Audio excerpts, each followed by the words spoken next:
This is Teresa Salazone reporting for 983 SamFM. Republican Hocking County Sheriff Lanny North publicly supports and endorses Democratic candidate Dr. Carl Boesel for Hocking County Coroner. For the past 16 years, North has served the public as sheriff and is encouraging the public to vote for the best candidate and not by their respective party in the November election. Here is North in an interview with SamFM. What prompted you to put support publicly behind Dr. Boesel as candidate for Hocking County Coroner?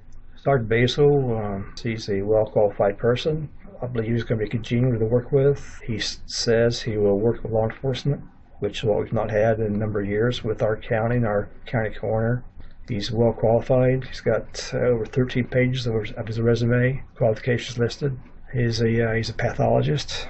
He's performed autopsies prior in the Franklin County Coroner's Office. I think it's time that not only us as law enforcement, but the people of the county need someone who is dependable and meets the needs of the public as well as law enforcement. I see him as working with us as a team player and not having always be controversial with the commissioners, the prosecutor, law enforcement.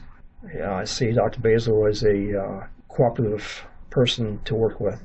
Do you feel he would be an asset to the county? Absolutely. His background, his degree in pathology, him having performing prior autopsies, a number of articles he's written and had published, he'd be a great asset for the county and for the people of the county to serve. Do you think it's time for a change in Hocking County? I wouldn't be supporting Dr. Boesel if I didn't believe that. We do need a change. We need someone that we can work with, who will work with us, not against us. Someone who will work with law enforcement and not try to criticize us in the eyes of the public, in the eyes of survivors, of the relatives of victims. We're supposed to be a team, work together. If Dr. Boesel is elected, you think it will be a positive change for Hocking County residents? Yeah, because we have to look at the residents in the county. He's there to serve the residents of the county as well as law enforcement, help us in our job, and help the families of those persons who die of sudden deaths, which he oversees. He's supposed to be honest with them, which he has not been in the past. He's lied to them. He's lied to us, trying to create dissension between us and them. Don't you have over 40 years experience in law enforcement? I do. Normally the coroner would take the advice of law enforcement. For a number of years we had Dr. Yall, county coroner. We had Dr. Rao, county coroner. And if they came to the scene, they would and help us and determine on the cause of the death. They would interfere with our investigation. With Dave Cummin, it's not been that way. He wants to come to the scene. If it does come to the scene, or his investigators, take over the investigation. They want to interview witnesses, which is fine, plus the suspects. And law enforcement cannot talk to a suspect unless we advise that person of the Miranda rights. He has the same obligation, but he does not do that. Would that or could that, I guess, put the county in jeopardy or open them for lawsuits? It could put us in jeopardy by losing a case in court, if that should happen. Searching homes to a search warrant. He has the same obligation as we do. He does it anyway. That's why we had to go to extent of having a protocol in place. But going back to Dr. Yall and Dr. Rao, they have faith in us. I have trained detectives that have a lot of experience in scenes, even death investigations. The primary thing between a death investigation and a crime scene are pretty much the same.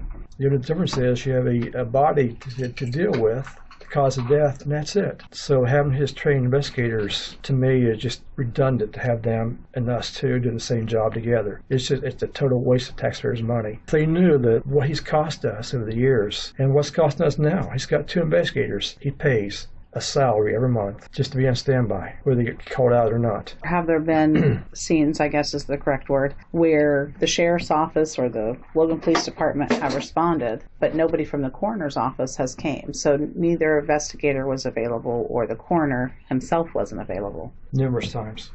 I can't speak on behalf of the police department, but us, yes. We had a death scene in April.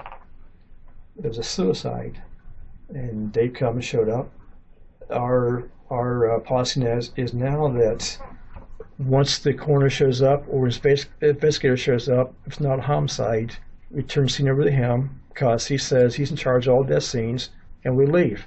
And if you need If you determine this to be a homicide, we'll come back, take over the investigation. Well, in this case, it was a apparent, obvious suicide. So the deputy said, we're leaving. And he threw a holy fit because we left him there alone. But yet he's got 2 investigators he could have called in to help him. That's their job, not ours, to help him on death scenes. So we're not using them instead of using us. One investigator was already working on the job someplace else, and that's his problem, not mine. The other one who knew where they were at, he's got people he could call in. So why use us? Just paying these other people a salary to be on call to come out and help him for the law. Do you think it's important for the residents of Hocking County to know what the real story is? It is. They don't know the true story that we're going to deal with on a continual basis with him. Us and Dave Warren, a seasoned prosecutor, cannot deal with him. He's tried to. No one can deal with Dave Cummin at all. It's his way or no way, and his way is not always correct. In the past, you've been willing to listen to both sides. We've tried to work with him in the past. We've tried to. I've found out that if you agree with him on everything, then you're fine. But once you disagree or confront him over an issue, then you're on his blacklist. He's lied to law enforcement. He's lied to families of victims, of crime victims. He's lied to the commissioners. He can't be trusted. Absolutely cannot be trusted. We need a change in the coroner's office. People are going to say Republican is crossing that line to support a Democratic candidate. Is that how you see it, or are you supporting who you feel is the best candidate? It's true. I'm crossing a line because I'm a registered Republican, and I'm endorsing a Democrat or a potential office holder, candidate for office. But I look at it as it's not the office or the party that runs the office. It's a person that runs that office that makes it either work or doesn't work. Now, I've been in office now 16 years, and I've got a pretty good following of people that I try to show that we are trustworthy now, or we try to do our job the best we can. And I hope people will take my word for it and my knowledge and my experience and endorse and support Dr. Boesel for the coroner's position, regardless of what party we are. This has been Teresa Salazzoni reporting on behalf of 98.3 SamFM.